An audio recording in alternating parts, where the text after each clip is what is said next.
Bonjour à vous mes très chers amis et bienvenue sur la chaîne du foot féminin.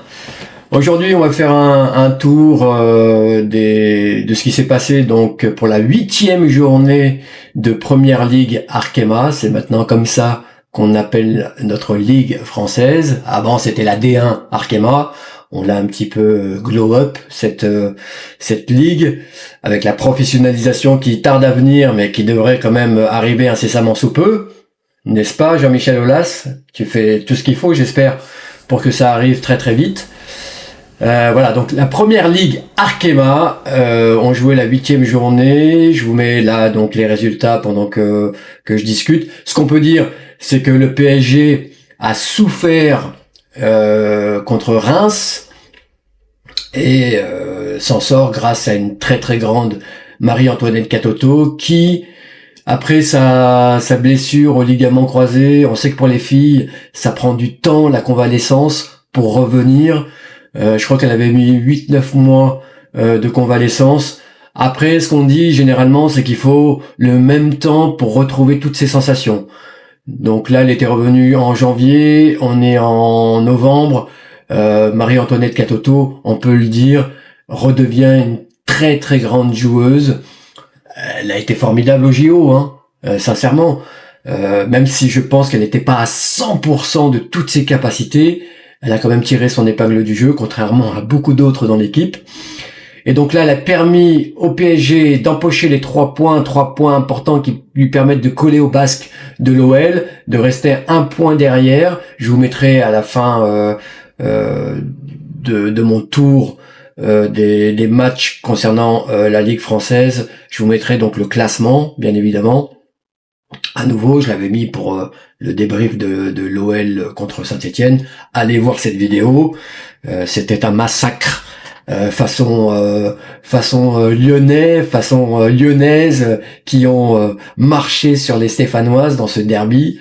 Donc allez voir ça. Donc voilà, Marie-Antoinette Katoto qui retrouve ses sensations, c'est très bien pour l'équipe de France, c'est très bien pour Laurent Bonadei et qui met un superbe doublé.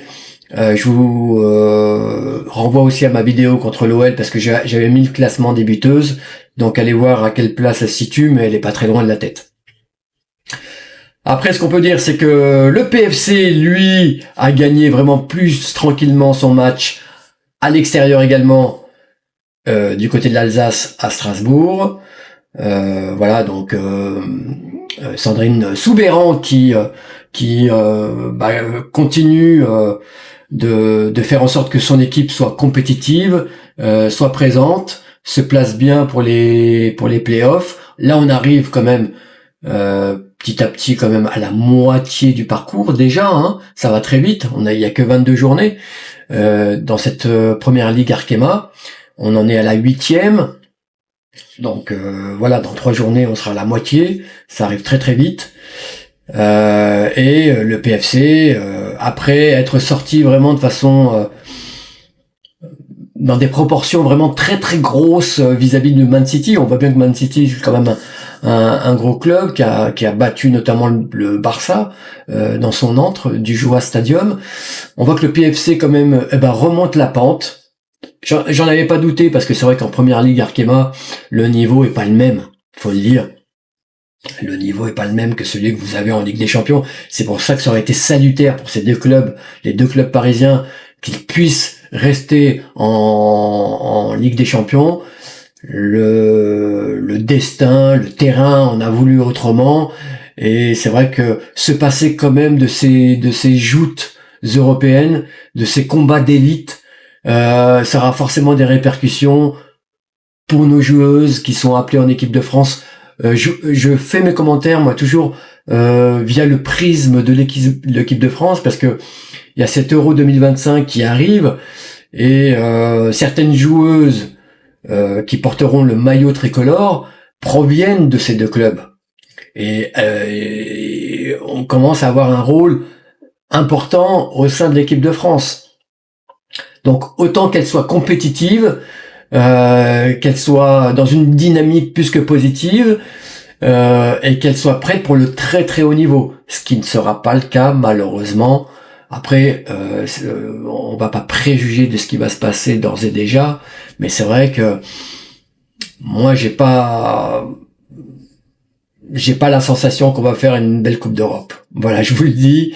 C'est vrai que je joue souvent les oiseaux de mauvais augure. On verra bien. Donc le PFC qui gagne 4-1 donc en terre alsacienne. Très bonne opération, très bon point. Donc le PFC qui complète le podium de ce classement sauce tricolore, sauce bleu blanc rouge. Je reviens pas sur le tabassage en règle de l'OL vis-à-vis de Saint-Étienne. Je vous renvoie encore une fois à ma vidéo.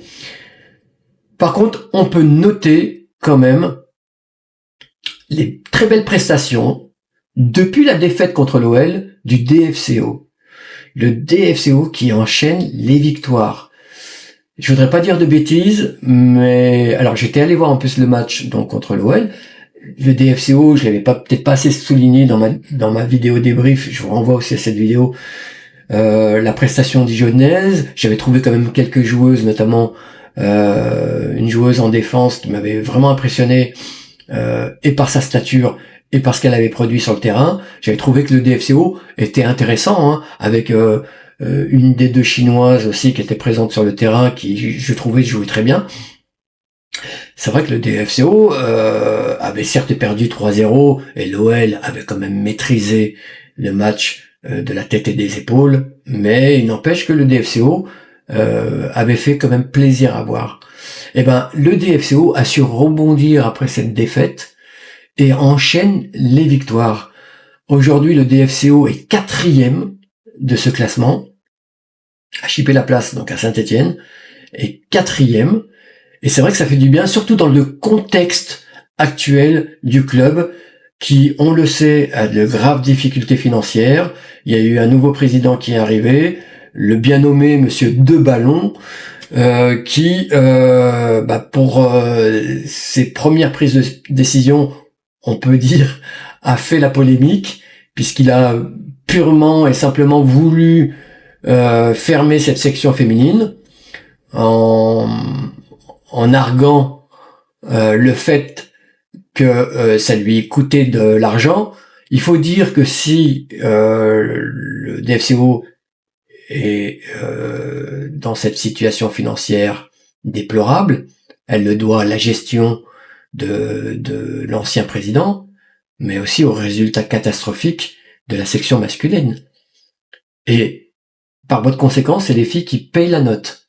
Il faut m'expliquer ça. Des filles qui, elles, sont en division élite, en première ligue, montrent un visage plus que positif du club, et on voudrait purement et simplement effacer des tablettes cette section. Et tous les employés, bien sûr, qui y sont... voilà, dans cette section et qui travaillent aussi pour le club, pour le bien du club. Les joueuses, le staff médical, toutes les personnes qui gravitent autour de ces joueuses sont concernées bien sûr par cette décision, mais tout le monde œuvre pour le bien du club. C'est pour ça que je trouverais cela injuste que ça se passe comme ça. Ça voudrait dire, en plus, pour notre plus grand malheur, que beaucoup de présidents prennent exemple sur ce qu'a fait Gérard Lopez quand Bordeaux est descendu en national et que il a décidé purement et simplement de fermer sa section féminine. J'espère que Gérard Lopez ne fera pas des émules avec ses méthodes de management. S'il vous plaît. S'il vous plaît. Je pense que, alors c'est peut-être encore de la spéculation aux yeux de beaucoup de présidents, mais misez sur vos sections féminines. Vous allez voir, l'avenir vous donnera raison. Aujourd'hui, certes, on est dans les balbutiements, encore une fois, de ce sport, de ce foot pratiqué par les femmes. Ok, mais essayez de voir plus loin que le bout de votre nez et faites en sorte. Là, on parlait de professionnalisation, ça va donner aussi un coup de boost, donc donner un essor incroyable au foot féminin, mais on a besoin aussi que vous y croyez. N'attendez pas que ça vienne d'en haut. Proposez et propulsez ces sections féminines sur le devant de la scène. Mettez-les comme porte-étendard de vos clubs. Et vous allez voir, l'avenir vous donnera raison. Donc, coup de chapeau au DFCO. J'espère que Monsieur de Ballon, parce qu'il disait qu'il attendait un investisseur éventuellement pour garder l'équipe féminine, j'espère qu'il n'aura pas de mal à trouver un investisseur. Il y a beaucoup de gens qui croient à la manière de Michel Kang, mais peut-être au niveau un peu plus local, en Côte d'Or, quelqu'un qui croit en cette section féminine et qui est prêt à mettre de l'argent sur la table pour garder cette section féminine en vie. En tout cas, ce sont vraiment mes vœux concernant ce club que j'aime beaucoup, cette section féminine qui fait des merveilles en ce moment, qu'elle continue comme ça. Elle fait vraiment plaisir à voir. Elle a gagné donc son match 4-0 contre l'autre équipe l'autre équipe qui s'est pris une volée par l'OL. Il y a eu Saint-Étienne, mais il y a eu Guingamp aussi. Et Guingamp a de toute manière, depuis le début de saison, a vraiment beaucoup de mal à exister. Je crains que Guingamp ne descende en fin d'année. J'espère que j'ai tort parce que c'est quand même un club historique de cette première ligue. Donc le AG, donc l'en avant Guingamp qui a perdu 4-0 en terre bourguignonne. Voilà ce qu'on pouvait dire. Et puis aussi un bon point pour André Biancalani et son équipe Fiori-Cumoise. Je voulais le dire, ça sonne bien. Donc cette équipe de Fleury qui a gagné 2-0 donc contre le Havre. Donc je l'avais dit quand j'avais vu Fleury jouer contre l'OL, j'avais dit que je croyais plus en Fleury qu'en Montpellier. Montpellier a gagné son match très difficilement quand même contre Nantes. Nantes qui a manqué d'efficacité. Mais j'avais dit que je voyais Fleury plus devant au classement que Montpellier, ne serait-ce que par l'envie d'André Biancalani de montrer des choses, même contre les grosses équipes. Il s'était pris une volée, ok, il a perdu 6-2, mais c'est le seul à avoir mis 2 buts à l'OL. Alors vous me direz, effectivement l'OL, c'était la première journée, était peut-être pas encore pris ses marques, je l'entends, ok, mais il n'empêche, c'est le seul depuis à avoir mis 2 buts à l'OL. Sinon l'OL a fait, je crois, 10 ou 11 clean sheets ensuite. Donc bravo à Fleury. Et puis voilà, je crois que j'ai fait le tour de tous les clubs. Nantes, je l'ai dit, a manqué d'efficacité, effectivement. Montpellier qui gagne difficilement 1-0. Et puis voilà. Donc on va passer quand même rapidement aussi. Je vais faire un petit tour d'Europe rapidement parce qu'il y a eu des superbes matchs. Notamment le match Chelsea qui recevait à Stamford Bridge, donc le stade du club, l'autre équipe en tête du classement anglais, Manchester City, pour un match au sommet. On s'attendait vraiment à un très très gros match. Alors sincèrement, pendant au moins 1 heure, ça a été une partie d'échecs, hein. Il n'y a pas eu grand-chose. On sentait que les deux équipes se craignaient. On voit quand même que Man City a une envie vraiment de posséder le ballon, a des qualités incroyables, notamment avec son milieu de terrain, Rui Hasegawa, qui est vraiment intéressante, que j'aimerais beaucoup voir en France, au PSG notamment, ou à Lyon. Je pense qu'elle ferait beaucoup de bien au milieu de terrain aussi. Je pense que Gio Montemurro aime ce type de milieu de terrain. Et en face, on avait quand même une équipe de Chelsea qui défend bec et ongle, ça c'est sûr, avec une Millie Bright magistrale. Et puis on avait, ça c'est la surprise, on avait Drew Barrymore, c'est quelqu'un d'autre. Sandy Baltimore qui a été replacé en tant qu'arrière gauche, qui a pas fait un mauvais match, mais c'est pas son poste, hein. D'ailleurs, elle a failli donné une passe décisive à Khadija Shaw pour un but qui aurait été quand même malencontreux, mais c'est pas son poste. Elle joue devant, il faut la faire jouer devant, Sandy Baltimore. Alors peut-être qu'après, Sonia Bonpastor pouvait pas faire autrement, très bien, mais c'est vrai que Sandy Baltimore, il faut la mettre devant. Donc voilà, Chelsea qui gagne 2-0 ce match très important, qui se retrouve en tête du classement avec un match en moins, donc qui est très très bien placé avant le virage de l'hiver. Donc voilà ce qu'on pouvait dire. Man United qui a gagné aussi son match après une série de matchs nuls, qui a gagné un match ô combien important. Je vais voir si je retrouve le résultat de Man United. Je crois qu'ils ont gagné 2-1. Attendez, je regarde ça. J'ai mon petit pad là avec mes notes. Est-ce que je l'ai? Oui, donc Chelsea a gagné 2-0. Ça, je vous l'ai dit. Je retrouve pas. Je crois qu'ils ont gagné 2-1 ou 2-0 leur match. Donc ils se replacent tranquillement quatrième du classement. Arsenal qui continue sa série de victoires dans le derby du nord de Londres contre Tottenham. Ils ont surclassé encore une fois l'équipe, donc en battant 5-0 cette équipe de Tottenham après avoir battu la Juve 4-0. C'est un peu en ce moment le René Slegers Ball auquel on assiste à Arsenal, avec un revival de l'équipe incroyable depuis le départ de Jonas Eidevall. C'est le jour et la nuit. Arsenal fait peur. Arsenal détruit tous ses adversaires, pulvérise ses adversaires. On va voir ce que ça va donner pour le match retour contre la Juventus. Ils ont gagné le match aller, donc 4-0. Là, ils reçoivent à la maison. J'ai l'impression que cette équipe maintenant est inarrêtable, avec une Alessia Russo des grands jours, qui joue avec classe. C'est quand même une joueuse incroyable. Après, quid de Rose Karaji, la pépite suédoise, que je vois pas, qu'on annonçait quand même gros comme un camion, comme étant une joueuse qui allait bouleverser les observateurs. Moi, j'attends toujours de voir.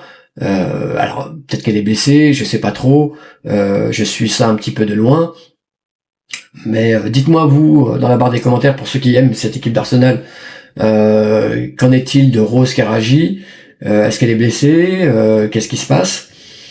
Quoi qu'il en soit, donc Arsenal fait vraiment très mal. Et donc, c'est très bien pour le suspense en première ligue, parce que c'est vrai que Chelsea, avec son rythme effréné, est en train d'assommer quand même le championnat. Je crois que le match en retard, c'est contre Manchester United. Donc Chelsea-Manchester United la semaine prochaine, il me semble. Donc ça va être vraiment aussi intéressant de voir ça.